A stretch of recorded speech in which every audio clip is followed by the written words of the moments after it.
Pada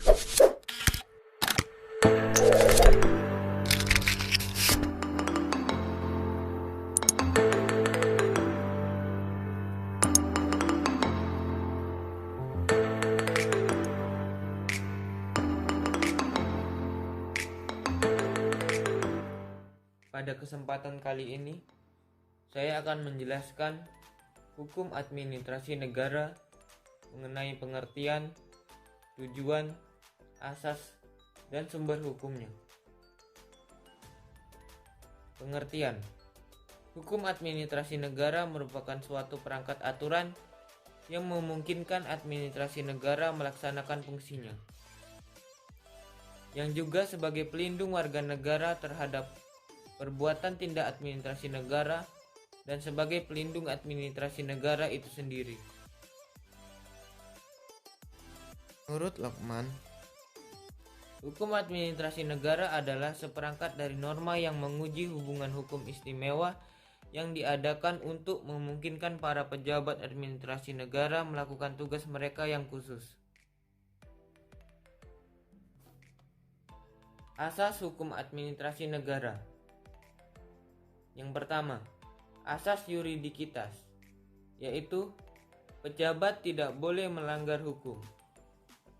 Yang kedua, asas legalitas, yaitu memiliki dasar hukum. Yang ketiga, asas diskresi, yaitu kebebasan pejabat dalam mengambil keputusan. Tujuan.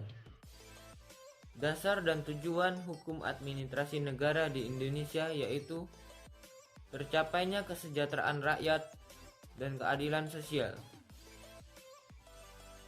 Sumber-sumber hukum. Sumber hukum administrasi negara dapat dibagi menjadi dua. Yang pertama yaitu sumber hukum material. Merupakan faktor-faktor yang mempengaruhi materi atau isi hukum yang akan dibuat. Sumber hukum material ini dibagi atas 3 jenis. Yang pertama, sumber hukum historis. Dengan mempelajari sumber hukum historis, kita mengetahui sejarah asal mula hukum yang kemudian kita dapat mengetahui pemicu dari pembuatan hukum tersebut. Yang kedua, sumber hukum sosiologis, yaitu memperhatikan bagaimana situasi sosial, ekonomi, hubungan sosial, perkembangan politik, dan juga perkembangan internasional. Apakah si hukum yang dihasilkan ini sesuai dengan keinginan dan kehidupan pada saat itu? Perubahan dapat terjadi karena hukum akan berkembang terus untuk mencocokkan diri dengan keadaan sosial yang dibutuhkan. Yang ketiga, sumber hukum filosofis. Sumber hukum filosofis memperhatikan dua hal, yaitu 1. Sebagai sumber untuk isi hukum yang adil. 2. Sebagai sumber untuk mentaati kewajiban terhadap hukum yang dibuat.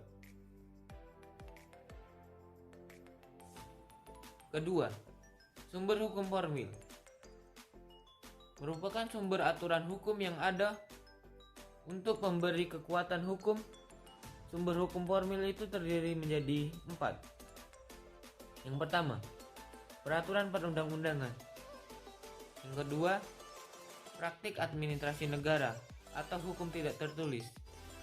Yang ketiga, sumber hukum jurisprudensi atau keputusan hakim yang diikuti secara berulang-ulang dalam kasus yang sama oleh hakim-hakim lainnya. Yang keempat, doktrin, yaitu teori atau pendapat pakar hukum yang memiliki pengaruh. Sekian dari video saya. Mohon maaf jika ada kesalahan kata dan penyampaian. Karena dapat dikatakan saya juga belum menguasai materi ini sepenuhnya. Terima kasih.